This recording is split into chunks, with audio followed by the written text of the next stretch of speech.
want you to imagine for a moment a wonderful, fabulous banquet in your honor.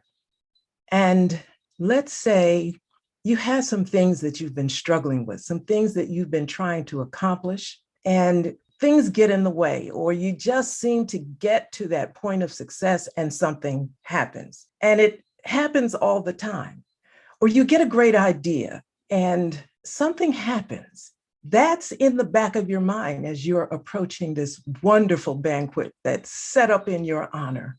In Psalm 23, verse 5, the A clause says, God prepares a table before you in the presence of your enemies. Did you ever think what might be on that table? All the wonderful foods that you love, none of what you don't love, prepared just for you. The tablescaping is just the way you like it. Some people like a more formal table, some like a less formal table, some like a fun table, some like a table with a lot of candles, and everything has to match. But this table that God sets is just for you and your family, your loved ones, and your friends, co-workers. All the supporters that you have are seated at that table. What could be better? You're sharing in conversation about memories and experiences that you've all had, and they know about your dreams and hopes and visions. There you are, having a great time. But suddenly you look over the other side of the room in the crowd of invited guests, and there's a party there that's unwanted. And so you say to yourself, how did this person get here? Who invited them? And Spirit says to you, hold on, that's just fear. You invited them. Fear makes a guest appearance. Fear is not a party crasher because you invited them.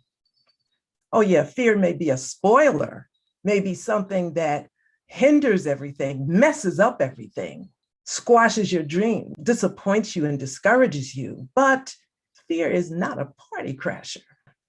In fact, fear has been at lots of your parties. In a valley, there has to be mountains on either side. And in those mountains, there may be fear and other things that are hindrance to your journeys, that we can move mountains with our words.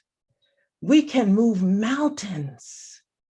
And fear is the granddaddy mountain of them all. But fear can be moved just like the rest. With our words, a change of mind, of course, cause the mountains to crumble. So hold on to your poise, beloved. God, Spirit, the universe, has prepared a table before you in the presence of your enemies. Did not say they wouldn't be there.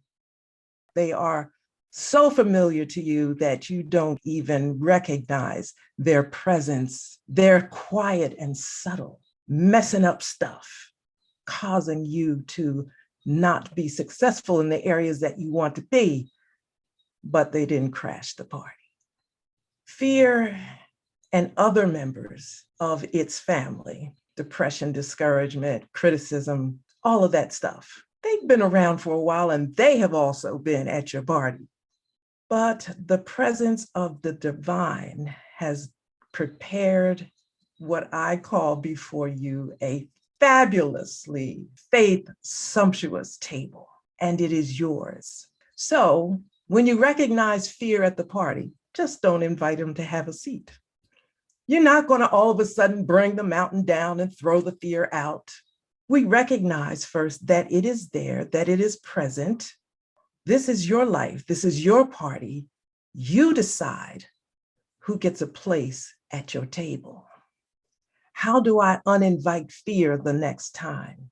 Use the power within you to cleanse the guest list. Look inside of your belief systems and cleanse that guest list. You'll find that fear shows up less. All of its cousins and all of its relatives will show up less once you recognize their name on the list.